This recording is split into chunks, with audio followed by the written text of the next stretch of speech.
estudiaremos el asunto del infierno, el gusano que nunca muere, el fuego que nunca se apaga y el humo de su tormento. Vamos a estudiar la palabra de Dios y cuando nos basamos solo en la Biblia, seguramente la verdad que se lee sea diferente a las que circulan por las filas religiosas. Vamos a tomar nuestras Biblias y dejemos que la palabra de Dios sea su propio intérprete. Vamos a confiar en la Biblia. Vamos a confiar en esta espada, ¿está bien? Vamos a la palabra de Dios en uno de los pasajes, uno de los versículos que se pronuncia el infierno. Pero os enseñaré a quién debéis temer. Temed a aquel que después de haber quitado la vida, tiene poder de echar en el infierno. Sí, os digo, a ese temed. Jesús decía a sus seguidores que no teman a las personas que solo pueden causar un daño temporal en nosotros, sino que temamos a Dios, porque Él tomará las decisiones finales, irrevocables. Este versículo aclara que solo Dios, después de haber quitado la vida a aquel que no creyó en la verdad, lo echará en el infierno, o sea, en el Seol, en el sepulcro, en la tumba. Por lo tanto, me deja claro que el infierno es un lugar donde van los muertos que no creyeron en Jesús. ¿Van los vivos al infierno? No, porque dice el versículo que después de haber quitado la vida, se echa la persona allí. Por lo tanto, no hay nadie vivo en los sepulcros. El hebreo Abadón, que se traduce como infierno, abismo, Seol, Hades, es una expresión que habla del lugar de los muertos. Pero no de todos los muertos, sino que hoy hablaremos de los muertos que se fueron de esta vida sin Cristo. En ese lugar donde están los muertos, es decir, los cadáveres de aquellos que se rebelaron contra Dios en vida, dice la palabra de Dios que habrá un gusano que nunca muere, un fuego que nunca se apaga. Vamos a leerlo en Isaías 66, 24. Y saldrán y verán los cadáveres de los hombres que se rebelaron contra mí, porque su gusano nunca morirá, ni su fuego se apagará, y serán abominables a todo hombre. Nuevamente, confirmando lo que decíamos al principio, que en el infierno están los cadáveres, no hay almas, solo hay cadáveres. Cuando leemos la Biblia, no encontramos versículos que digan que las almas de los perdidos estarán sufriendo allí por la eternidad, sino que una vez muerta la persona, no hay vuelta atrás. Voy a explicar el asunto del gusano con un ejemplo simple y algunas citas bíblicas. Hace unos meses un amigo se lastimó la espalda y después de unos días se fue al hospital porque sentía unos dolores y le dijeron que tenía gusanos en la herida. Debían matarlos con un químico que le iban a colocar en la herida. Y en solo 2 sesiones mataron todos los gusanos que a través de una mosca se habían introducido en mi amigo. Pero los médicos, a través del tratamiento, mataron a todos los gusanos. Por lo tanto, los gusanos no pudieron cumplir su propósito de comerse a todo mi amigo, ni siguieron reproduciéndose, como generalmente lo vemos en los animales muertos, ¿verdad? Pero no hay tratamientos médicos para el gusano que está provisto para aquellos que se pierden. Esos gusanos sí van a cumplir su función de devorar por completo los cadáveres. Recuerden que un gusano no puede causar daño a un alma, sino al cuerpo físico una vez muerta la persona. Descartamos entonces sufrimiento eterno, ya que un cadáver no sufre cuando es comido por los gusanos. Pero también el versículo nos habla de un fuego que nunca se apagará. las llamas eternas, el fuego inextinguible. Judas 1:7 nos habla del fuego eterno. Dice, como Sodoma y Gomorra y las ciudades vecinas, las cuales de la misma manera que aquellos, habiendo fornicado e ido en pos de vicio contra naturaleza, fueron puestas por ejemplo, sufriendo el castigo del fuego eterno. Sodoma y Gomorra son el claro ejemplo de lo que será la destrucción de los impíos. Esas ciudades fueron castigadas con el fuego eterno. Si el fuego eterno que cayó sobre ellas era un fuego eterno que no se terminaba, ¿por qué no vemos esas ciudades en llamas? Vamos a otro ejemplo. Isaías 34:10. No se apagará de noche ni de día, perpetuamente subirá su humo, de generación en generación será asolada. Nunca jamás pasará nadie por ella. Aquí se describe la desolación de Edom. Edom, que era la ciudad en donde habitaban los descendientes de Esaú, el hermano de Jacob, fue destruida. Y si hoy caminás por esas ciudades, no encontrarás rastros de fuego ni de humo. Incluso puedes pasar por allí y caminar tranquilamente. La pregunta es, ¿por qué Dios dice que el fuego no se apagará si en realidad se apagaría? ¿Por qué dice Dios que nadie podrá caminar por allí si hoy vas y puedes recorrer esos lugares tranquilamente? Puedes caminar encima de esas tierras sin problemas. La respuesta es más simple de lo que parece, hermanos. Saben que aquella Sodoma y Gomorra ya no existen. Dejaron de existir por siempre. La ciudad de Edom fue consumida por el fuego. Ya no existe. Aunque tú camines por allí, la ciudad de Edom ya no está. Y no estará por los siglos de los siglos. ¿Pero por qué llamas eternas? Simple. Las llamas son eternas y se titulan así porque provienen de un Dios que es eterno. El origen de esas llamas son eternos. Llamas eternas. No porque el fuego se mantiene encendido, consumiendo, sino porque Dios es eterno. Y dice la palabra de Dios que Él mismo es ese fuego consumidor, por lo tanto el fuego es eterno. Si decimos que el fuego no se apaga en esta tierra, también estamos diciendo que el fuego no termina de consumir a los cadáveres. Pero la realidad, queridos, es que el fuego que Dios encienda no podrá ser apagado ni por los mejores equipos de bomberos. Ese fuego hará lo que Dios quiera. Hará lo que Dios quiera y no solo eso, consumirá lo que Dios quiera que consuma. Una vez que el fuego de Dios, el fuego eterno, consuma a los malvados en el tiempo del fin, los malvados quedarán hechos cenizas. O sea, se consumirán. Pero vamos a leerlo, no lo digo yo.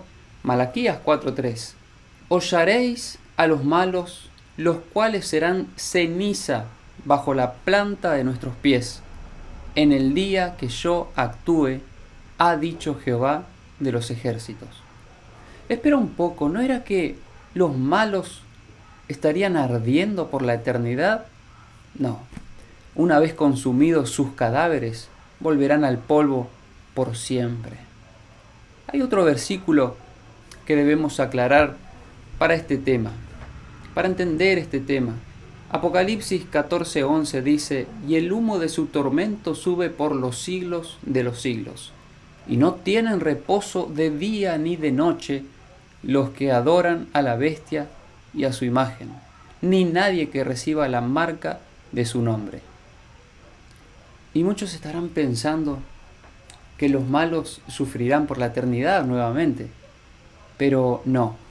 La expresión por los siglos de los siglos es usada muy a menudo en la palabra de Dios. En Mateo 21:19, cuando Jesús maldice la higuera y le dice, nunca jamás nazca fruto de ti. Y la higuera se seca.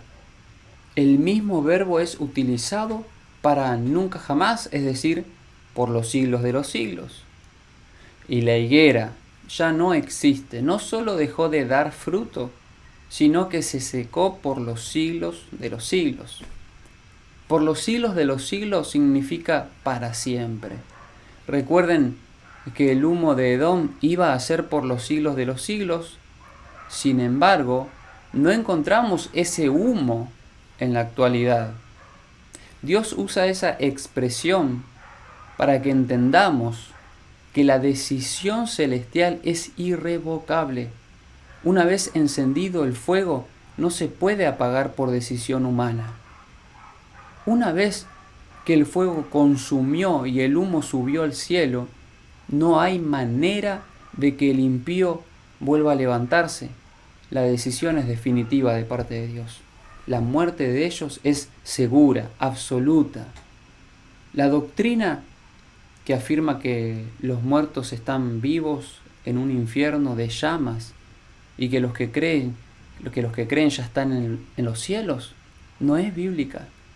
Tanto buenos como malos que murieron a lo largo de la historia están ahora en los sepulcros. Repito, tanto buenos como malos están en los sepulcros, a unos pocos metros de la tierra. Lo leemos en la Biblia, en Juan 5, 28 y 29. No os maravilléis de esto, porque vendrá la hora cuando todos los que están en los sepulcros oirán su voz, y los que hicieron lo bueno saldrán a resurrección de vida, mas los que hicieron lo malo a resurrección de condenación. Cuando Jesús vuelva, hay una resurrección. Los que murieron en Él están descansando. ¿En el infierno? No. Para ellos no es el infierno, es decir, el abismo. Los justos están en la sombra de la muerte, no en la muerte eterna.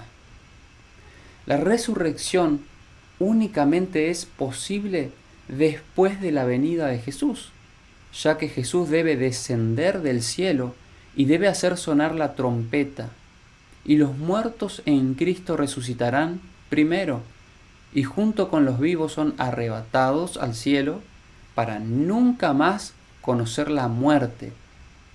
Pero quizás alguien está pensando, pero en la historia del rico y el Lázaro, en donde uno está sufriendo en las llamas y el otro no, vamos a repasarlo.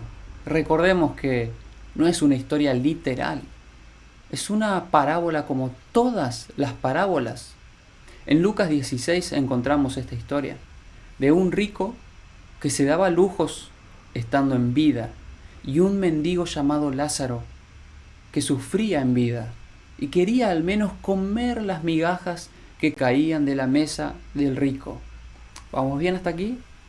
La historia dice en Lucas 16, versículo 22, que tanto el rico como el mendigo mueren. Pero estando muertos, estaban separados. Uno estaba en el lugar de los muertos en Cristo, donde también estaba Abraham, y el rico estaba en otro lugar, en la terrible espera del juicio final, deseando estar del otro lado. Pero dice el versículo 26, además de todo esto, una gran cima está puesta entre nosotros y vosotros, separados, de manera que los que quisieren pasar de aquí a vosotros no pueden, ni de allí para acá. En el versículo 28 dice que el rico ruega que le adviertan a los vivos sobre esa verdad, a fin de que no vayan a ese lugar de tormento. Pregunta, ¿cuál es el lugar de tormento? Al principio de la parábola y al final lo repiten. Ese lugar es el sepulcro. Al final aclara, no se persuadirán, aunque alguno se levante de entre los muertos. Estar en el lugar de tormento es estar entre los muertos, hermanos. Es así de claro. Cristo se levantó de entre los muertos y aún así muchos no creyeron en Él. El que no quiere creer no cree, aún viendo a los muertos volver a la vida, ¿verdad? Hermanos, el lugar del tormento es la muerte. Una vez que la persona muere, su caso se decide por toda la eternidad. El que murió en Jesús está descansando y se levantará para resurrección de vida cuando suene la final trompeta. Pero el que murió sin haber creído en Jesús ya no tiene oportunidad de creer ni de advertir a los familiares, no puede tener una segunda oportunidad. Está a la triste espera de la muerte final y definitiva. La doctrina del infierno en la Edad Media se había utilizado para atraer personas a la iglesia, pero a la iglesia equivocada, la iglesia de aquellos tiempos, la misma iglesia que persiguió a aquellos que estudiaban la Biblia. Se utilizaba el miedo para predicar, la culpa, se acusaba a los pecadores que iban a prenderse fuego por la eternidad, y miles pagaban grandes sumas de dinero, hermanos, para librarse de ese castigo. Pero Dios nunca quiso que fuera así. Dios entregó a su único Hijo para que todo aquel que cree en Él viva para siempre. Ese es el resumen del Evangelio. Y la muerte eterna aparece en la Biblia porque Dios no hace nada sin revelarlo y quiere que lo sepamos. Que sepamos todo con respecto a nuestra salvación primeramente. Dios no sería un Dios de justicia si deja a los malvados obrar como ellos quieran por toda la eternidad. El mal debe ser destruido y lamentablemente hay personas que se aferraron al mal y al pecado y morirán junto con ellos. Es triste pensar en que muchos no creen en Jesús, pero Dios en vida da oportunidades una tras de la otra. Repito, las oportunidades son en vida, hermanos. Y si ganamos el mundo, pero perdemos el alma, entonces negociamos mal. Y no habrá retorno para los que jueguen con la salvación. Ustedes recordarán la historia de Nabucodonosor. Él soñó con un árbol. Ese árbol era él mismo. Pero ese árbol sería cortado, sus ramas serían cortadas, pero la raíz quedaría en tierra. Eso significaba que Nabucodonosor perdería su puesto como rey, pero que volvería a recuperarlo. Por eso en el sueño la raíz queda en tierra. El hecho de que la raíz quede en tierra significa que el rey se volvería a levantar, volvería a crecer, ¿verdad? Esta historia nos sirve para comprender algo sobre el mal. La pregunta es, ¿se levantará nuevamente el mal o alguna persona o ángel malo? La respuesta está en Malaquías 4:1. Porque he aquí viene el día ardiente como un horno, y todos los soberbios y todos los que hacen el mal serán estopa. Y el día que ha de venir los prenderá fuego, dice Jehová de los ejércitos, y de ellos no quedará ni raíz ni rama. Malos no quedará raíz ni rama. Nadie se volverá a levantar. Serán cenizas por toda la eternidad, por los siglos de los siglos. Y luego de que la muerte arrebate definitivamente la vida de los impíos, dice la palabra de Dios, el último enemigo que será destruido será la muerte. 1 Corintios 15:26. Dios es amor. Antes de que todo esto suceda, todos serán advertidos. Todos tendrán suficiente luz bíblica para decidir en qué camino estar. Dios no dejará a nadie fuera del alcance del mensaje bíblico. El mensaje del reino llegará hasta los confines de la tierra, y todos aquellos que lo crean vivirán. Que Dios te bendiga. Y si te quedó alguna duda de este tema, no olvides colocar en los comentarios. Así seguimos subiendo contenido, material sobre este tema. Bendiciones. Cuán bella es esta historia, mi tema ya en la gloria.